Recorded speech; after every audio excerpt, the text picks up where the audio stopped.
Kita beralih ke informasi emiten pilihan dan masih berkaitan dengan rilis kinerja full year di 2023. Kali ini data informasi dari PT Vale Indonesia Tbk atau INCO mencatatkan pertumbuhan kinerja yang cukup signifikan di sepanjang 2023. Setelah diakumulasikan dengan beban dan pendapatan lainnya, INCO mencatatkan kenaikan laba bersih di 36,89% secara tahunan.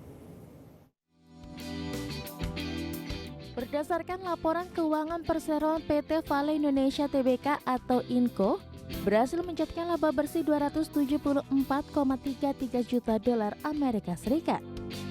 Laba tersebut mengalami peningkatan 36,86% dibandingkan perolehan 2022 yang mencapai 200,4 juta dolar Amerika.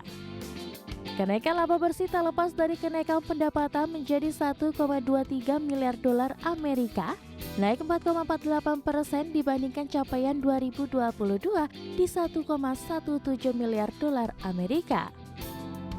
Kenaikan pendapatan ditopang penjualan 985,81 juta dolar Amerika ke Vale Canada Limited dan 246,45 juta dolar Amerika merupakan penjualan kepada Sumitomo Metal Mining. Di tengah kenaikan pendapatan, perusahaan juga mencatatkan kenaikan beban pokok pendapatan 2,24% year on year dari 865,88 juta dolar Amerika menjadi 885,24 juta dolar Amerika. Beban lainnya naik tipis menjadi 23,53 juta dolar Amerika dari sebelumnya di 23,09 juta dolar Amerika.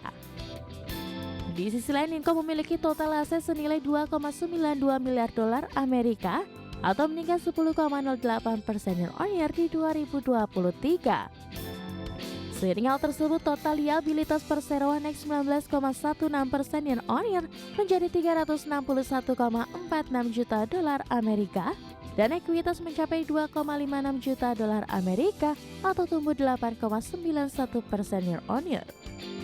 Berbagai sumber IDX Channel. Pemirsa, penyampaian fundamental ini ternyata diapresiasi positif oleh investor. Di sepanjang perdagangan hari ini, saham INCO mengalami kenaikan yang cukup signifikan meskipun dalam 6 bulan terakhir, year to date ataupun dalam beberapa waktu terakhir, saham INCO sudah mengalami tekanan yang cukup dalam. Langsung saja kita ke grafis yang pertama, pemirsa. Kita akan coba lihat bagaimana pergerakan saham INCO di sepanjang perdagangan hari ini seiring rilis kinerja mereka yang sangat baik di 2023. Dapat Anda saksikan grafis di layar televisi Anda dibuka di sesi pertama pada pagi tadi di 3.740. Posisi ini mengalami penguatan jika dibandingkan dengan penutupan di pekan lalu di 3.660. Pada pukul 9 lewat 10 menit, saham INCO penguatannya lebih ke arah terbatas di 3.730. Namun pada pukul 10 mengalami lonjakan yang cukup signifikan di 3.950. Bahkan hari ini di sesi pertama sempat menyentuh di 4.030. Namun di penutupan sesi kedua penguatan lebih ke arah terbatas di 3.990. Kemudian di pembukaan sesi kedua penguatannya juga lebih ke arah terbatas di 3.980. Saya akan sampaikan bagaimana pergerakan saham INCO terutama memasuki perdagangan di sesi kedua, di mana intraday-nya tadi INCO sempat menyentuh ke level tertingginya di 4.160. Posisi saat ini masih bertahan di atas 4.000-an, tepatnya di 4.050, menguat di 10,66%. Kita beralih ke grafis selanjutnya, pemirsa. Pergerakan saham INCO di 6 bulan terakhir. Dapat Anda saksikan juga grafis di layar televisi Anda. Tampaknya saham INCO sudah mengalami tekanan yang cukup dalam, pemirsa. Di perdagangan Agustus masih bergerak di level 6.000-an, tepatnya di 6.900, September, Oktober, November, Januari hingga 7 Februari tekanan hebat terjadi untuk INCO, bahkan sempat menyentuh level terendah intraday-nya di 3.660.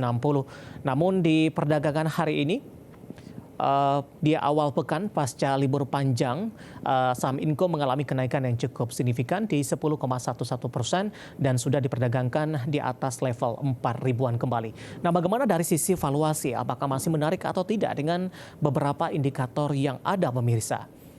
Kita beralih ke grafis selanjutnya. Dari posisi indikator, price to earning ratio-nya masih di bawah 10 kali, tepatnya di 8,70 kali. PSR-nya di 2,05 kali, PBV-nya di kisaran 1,02 kali, dan PCFR-nya di 5,14 kali.